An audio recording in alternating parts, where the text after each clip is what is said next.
बुधवार 25 सिवान जून 10। आपके शब्द आपको प्रकट करते हैं। मत्ती अध्याय 12 वचन 37। क्योंकि तू अपनी बातों के कारण निर्दोष और अपनी बातों ही के कारण दोषी ठहराया जाएगा। आपके भीतर से किस तरह के शब्द निकलते हैं और आप उन्हें कहां से प्राप्त करते हैं? आप जो कहते हैं वह क्यों कहते हैं? ये आपके हृदय के लिए महत्वपूर्ण प्रश्न है। एक मसीही के रूप में आपको हमेशा अपने जीवन की जांच करनी चाहिए, विशेष रूप से अपने शब्दों के संबंध में, क्योंकि आपके शब्द आपको पहचान देते हैं। वे आपके चरित्र को प्रकट करते हैं। यदि किसी व्यक्ति के शब्द आहत करने वाले और कड़वे हैं तो वह अंदर से वैसे ही हैं। लेकिन यदि आपके शब्द अनुग्रहकारी, दयालु, उत्साहवर्धक और हृदय को छू लेने वाले हैं तो यह आपके व्यक्तित्व का चरित्र है। आप अपने शब्दों का चरित्र हैं। राजा यीशु ने मत्ती अध्याय 12 वचन 35 में कहा, भला मनुष्य मन के भले भंडार से भली बातें निकालता है और बुरा मनुष्य बुरा भंडार से बुरी बातें निकालता है। एक मसीही के रूप में मसीही में अपने दिव्य स्वभाव के कारण आपके भीतर अच्छे भंडार हैं।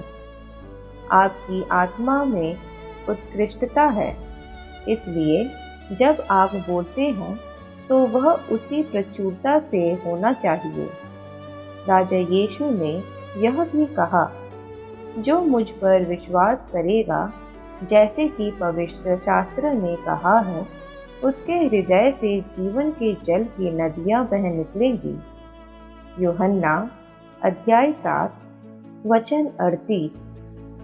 वह पवित्र आत्मा के बारे में बात कर रहे थे, जिसे वे प्राप्त करेंगे जो उन पर विश्वास करते हैं। यूहन्ना अध्याय 7 वचन 39।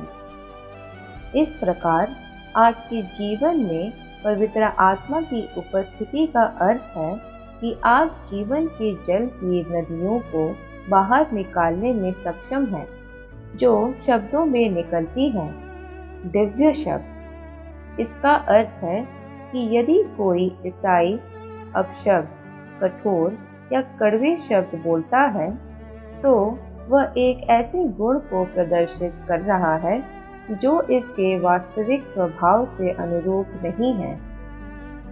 याकूब अध्याय 3 वचन 11 हमें बताता है कि मीठा जल और खारा जल एक ही सोते से नहीं निकलते। आपका सोता तो आपके भीतर परमेश्वर के सोते से निकलता हुआ मीठा जल है। आपके पास मिश्रण नहीं है। आपके भीतर केवल अच्छाई और आशीषें हैं, जो हर बार आपके बोलने पर प्रकट होती हैं। आपकी वाणी एक मसीही के रूप में आपकी परिपक्वता का सच्चा पैमाना है। और यदि कोई बातचीत में न चूके, कभी गलत बातें न कहे, तो वह सिद्ध मनुष्य है और उत्तम चरित्र का व्यक्ति है। याकूब अध्याय 3 वचन 2। अपने शब्दों के माध्यम से दूसरों के लिए चंगाई और जीवन लाएं। उन्हें आशा, शक्ति और साहस प्रदान करें। अपने हितकारी विश्वास से भरे शब्दों के साथ जीत में महिमा से महिमा की ओर अपना मार्ग प्रशस्त करें। भविष्यवाणी की घोषणा। अपने हितकारी विश्वास से भरे शब्दों के माध्यम से मैं महिमा से महिमा की ओर जीत में अपना मार्ग प्रशस्त करता हूँ। पवित्र आत्मा की सामर्थ्य से मैं हर समय जीवन और बुद्धि की बातें बोलता हूँ। मैं राजा यीशु के नाम में दिव्य स्वास्थ्य, अलौकिक प्रचुरता और निरंतर सफलता और समृद्धि में जीता हूँ। आमीन। आगे का अध्ययन मत्ती अध्याय 12 वचन 35 से लेकर 37, मरकुस अध्याय 11 वचन 23, याकूब अध्याय 3 वचन 2 से लेकर 5। क्या आप अपनी 365 दिनों की बाइबल पठन चुनौती शुरू करने के लिए तैयार हैं? 365 दिवसीय बाइबल पठन चुनौती। आज के लिए आपका पाठ सभोपदेशक अध्याय 7 से लेकर 10,